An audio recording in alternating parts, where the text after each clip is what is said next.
Antes de darle la palabra al doctor Juan More, que es un experto en inmunología comparada, quiero hacer saber la triste noticia del fallecimiento de un gran cineasta, joven, Óscar Catacora, que realizó la primera película en aymara que haya habido en nuestro país, Huaypacha. Quien la haya visto no puede dejar de ver a los Andes de una manera diferente, con más sensibilidad, porque la película era un prodigio de reflejar la vida de dos personas de edad que viven solas en su chácara, a gran altura en Puno, esperando a ver si alguna vez vuelve el hijo que ellos tenían en la capital. Y ese hijo, naturalmente, es el motivo de la espera y de la vida. Es una película que ha roto tabúes y fronteras que tenía el cine hasta ahora de penetrar en la vida del otro lado de la puerta de la población de edad en el mundo rural andino. De manera que expresamos nuestras condolencias a los parientes y a los admiradores de este gran cineasta que nos deja a los 37 años de edad. Su película Huaypacha dio la vuelta al mundo y reveló una realidad que verdaderamente nos ha dejado impresionados a quienes la han visto en varios festivales internacionales. Murió en pleno rodaje de una nueva película que estaba llevando a cabo justamente en su Puno natal. Nuestra verdadera pena por la desaparición de un creador peruano, autor de esa película memorable, Huaypacha, que se puede ver en la plataforma de Netflix, por cierto.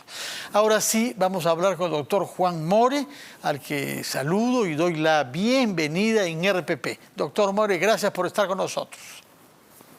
Fernando, buenas noches. Un gusto estar contigo y las condolencias también a la familia del cineasta Catacora. Es una pérdida, ¿no?, grande para el cine peruano. Ciertamente. Díganos, ¿cómo interpreta usted las cifras que nos llegan, dando cuenta de un aumento desde hace ya varias semanas, lento todavía, pero constante, del número de las infecciones y, acentuadamente en los últimos días, del número de las hospitalizaciones? Felizmente, no del número de muertes, pero sí de casos de infección y de hospitalizaciones. Sí, sin duda lo que tenemos es un escenario de incremento de casos, si bien es cierto lento. Sin duda, cuando se hace el análisis de los casos, se ve que la gran mayoría de estos individuos no han recibido vacunación o tienen una vacunación parcial.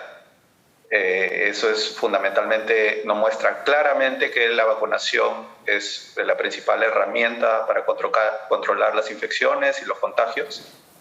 Y es un llamado a la población a que acuda a vacunarse. De acuerdo.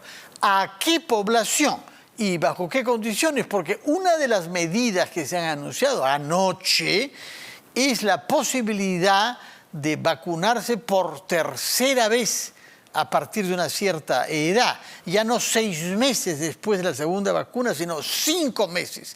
¿Qué indica este cambio? ¿A usted le parece razonable lo que se ha decidido o no del todo? No del todo ciertamente. Lo que vemos desde el punto de vista inmunológico y virológico en un escenario de pandemia, lo que deberíamos priorizar es vacunar a la mayor cantidad de población, ir a buscar a aquellas personas que no han recibido ningún tipo de vacunación y vacunarlos. Eso va a incrementar la inmunidad poblacional, que en esencia lo que hace es suprimir al máximo la capacidad de contagio del virus. Ahora, en ese escenario ciertamente también hay que considerar que existe dentro de la población vacunada, población que tiene un mayor riesgo. Y ahí podemos incluir adultos mayores con alguna comorbilidad, personal de salud que tenga un contacto directo, precisamente por el trabajo que realizan, que puedan tener un mayor riesgo por exposición. Entonces, en ese escenario sí sería importante dar una dosis de refuerzo para esas poblaciones, pero sí no sería necesario para el resto de la población que no tiene una exposición mayor, sobre todo cuando se ha mostrado que la vacunación, los protocolos autorizados de 2 dosis son bastante seguras, son eficaces en controlar principalmente los casos severos y la muerte por COVID-19, que es lo que nos debería preocupar. Sí, en un escenario inicial... Sí. Perdón, adelante. En un escenario inicial, luego de que se hicieron los análisis, ensayos clínicos y posteriormente cuando se hizo la farmacovigilancia, en etapas tempranas de la vacunación lo que se veía es que había incluso un nivel de protección frente a infección. Y esto es, desde el punto de vista inmunológico, conferido por los altos niveles de anticuerpos que los individuos vacunados desarrollan inmediatamente semanas o meses después de la vacunación. Pero nosotros que conocemos la inmunidad de los individuos sabemos que luego de esta fase, este incremento rápido y sostenido en el tiempo, hay una fase de contracción inmunológica, que es una respuesta normal frente a cualquier vacunación, frente a cualquier infección. Esa contracción inmunológica que sucede, que algunos lo han considerado una pérdida de inmunidad, que no es así, no significa que haya una pérdida precisamente. Nuestro sistema inmunológico es bastante amplio como para recordar los microbios, en este caso los virus a los cuales nos enfrentamos. Y lo que estimamos desde el punto de vista inmunológico después de esta tercera dosis es que vuelva a pasar lo mismo. Se van a incrementar los niveles de anticuerpo y luego va a haber una fase de contracción normal. Entonces, eso no implica que perdamos la inmunidad. Esa es la respuesta normal, el comportamiento normal de nuestro organismo. O sea, entonces, sí es que lo comprendo bien. ¿Usted cree que la reducción de la inmunidad que da la vacuna es natural que se produzca con el paso de los meses? Pero sin embargo no está de acuerdo. En relación a los anticuerpos. Sí, y sin embargo no está de acuerdo con que se haya decidido proceder a vacunar a los adultos que hayan recibido ya 2 dosis hace 5 meses o más.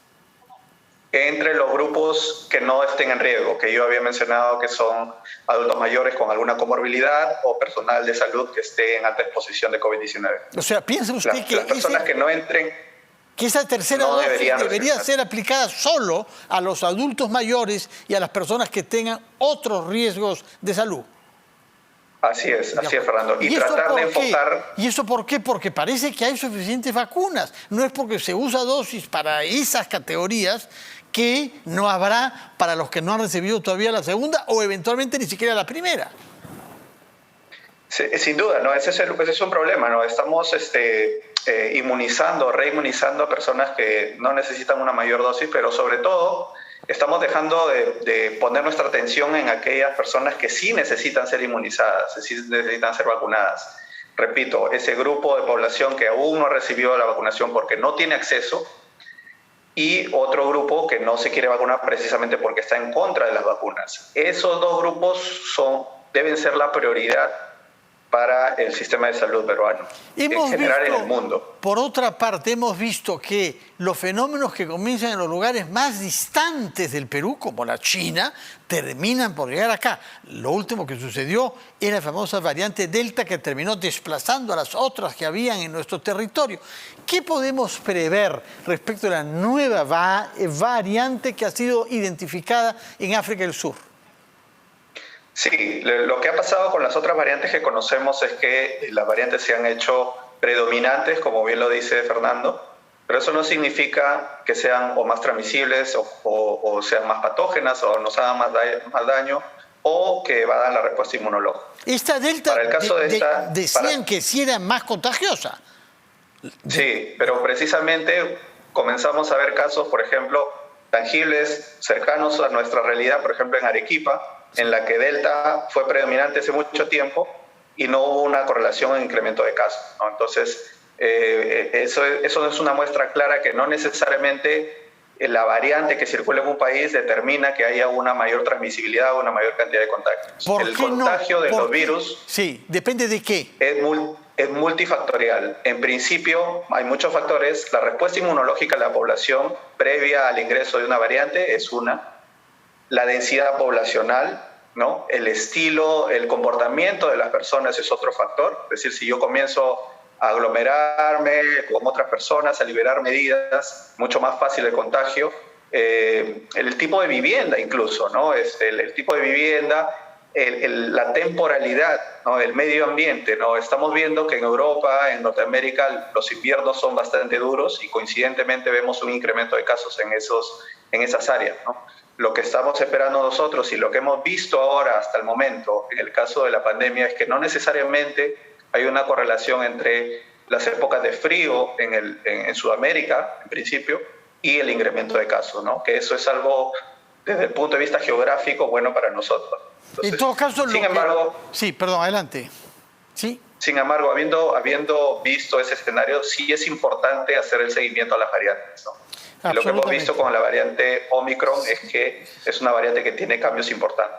Juan More, inmunólogo, muchas gracias por darnos estas explicaciones. En cualquier caso, concluimos claramente que hay que redoblar los esfuerzos, sobre todo a medida que se acerca la Navidad, que suele generar muchos desplazamientos para hacer compras, por una parte, y para organizar fiestas y reuniones familiares. Así es que atención a quienes creen que estamos ya liberados de esta peste, pues no es así. Hay que mantener la vigilancia y ser prevenidos. Doctor More, muchas gracias por sus explicaciones. Que tenga usted buenas noches. Vamos a hacer una pausa y después de haber hablado con un inmunólogo, hablaremos con un médico que ve las cosas desde dentro de las salas UCI, el doctor Valverde.